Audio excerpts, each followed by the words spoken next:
Hi guys. Well, this week I have had this conversation with my students about my English, where my English comes from.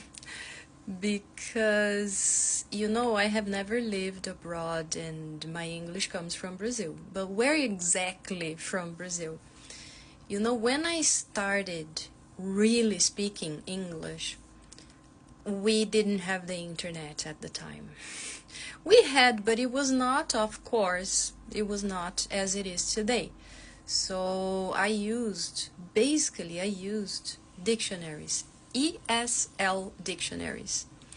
ESL stands for English as a Second Language. So probably this is where my English comes from these definitions, simple definitions, no phrasal verbs, no expressions. So people have always told me, wow, it's so easy to understand everything you say. And I'm not talking specifically about Brazilians, but in any international context, for example, Germans, they have always told me, wow, it's so easy to understand everything you say.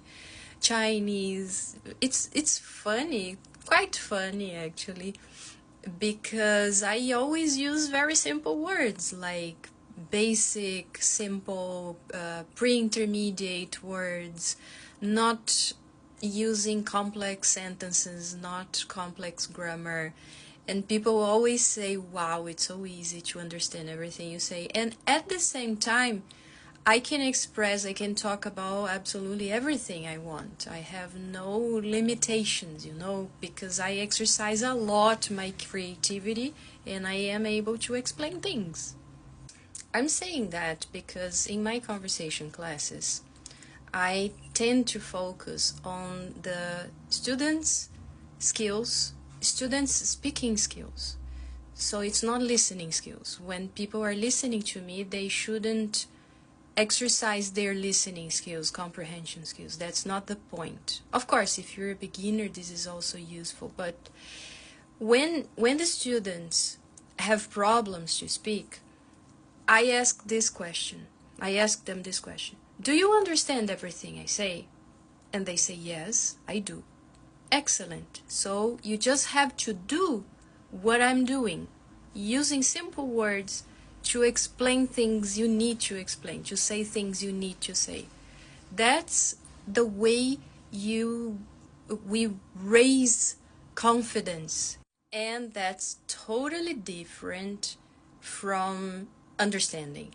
Because when we exercise our comprehension skills, it's so important that we understand everybody speaking, all kinds of accents, all kinds of topics. Of course, it's impossible to be 100% perfect doing that. But we need to have that path. We have to follow that path so that we improve little by little. So that's listening, comprehension skills. But speaking is different. You don't need to use complex words to speak. You don't need to use complex vocabulary, complex grammar. You can use simple words to communicate absolutely everything you need, just the way I am doing now.